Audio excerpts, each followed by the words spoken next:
Качаган сен 1 жашка толгонуңда, ал сени алдыйлеп сага мерим төккөн. А сенин ошондогу ыйлактыгың эсиңдеби? Түн жарымда 9 жолу ыйлайт элең. Ал түнү менен уктабастан сени карап чыкчу.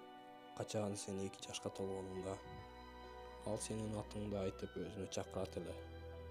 А сен анда эми басууга аракет жасап жаткан болчусуң. Качаган сен 3 жашка толгонуңда, ал сен үчүн аябай даамдуу тамактарды даярдап берчү. А сен аны жебестен тамакты төгүп ыргытат элең.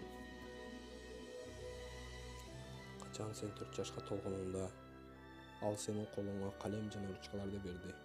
А сен дубалдарга жана керектүү нерселерге сүрөт тартып ойнойт элең.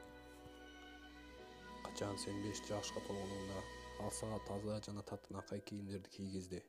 А сен болсо ал кийимдер менен топурактарга буланып кирдетет элең. Качан сен 6 жашка толгонуңда, ал сени мектепке алып барат эле. А сен мектепке барууну жактырчу эмессиң. Качан сен 10 жашка толгонуңда, ал сенин мектептен келишиңди чыдамсыздык менен күтчү. А сен мектептен келип эле сумкаңды ыргытып, ойногону көчөлөп кетчүсүң. Качан сен 15 жашка толгонуңда, ал сенин акылсыз кылыктарың үчүн кээде ыйлачу. Качан сен 25 жашка толгонуңда, ал сенин үйлөнүүң үчүн кам көрдү. А сен үйлөнгөн соң аялың менен бөлөк жашоону туура көрдүң. Качан сен 35 жашка толгонуңда, ал сага жакшы кеңештерин айтты. А сен болсо менин жашоома аралашпа дедиң. Качан сен 40 жашка толгонуңда, ал каруулуктун майынан ооруп калды. А сен болсо мага жүк болдуң дедиң. Ушул жашоодо, ушул убакка чейин энебиз үчүн эмне пайдалуу иш кылдык.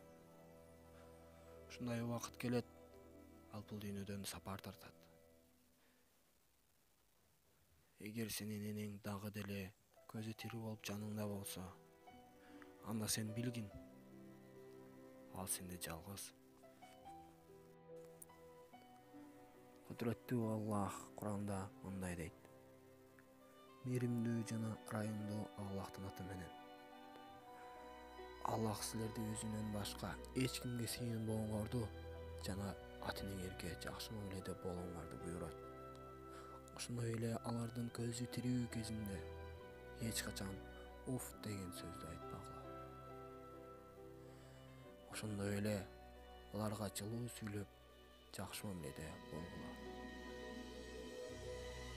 Судагы балык суунун кадырын билбегендей, биз да ата-энебиздин көзү тирүүсүндө алардын кадырын билбей өтүп кетпейли бир туугандар. Алардын тирүүсүндө жүзүнөн эмес, тамагынан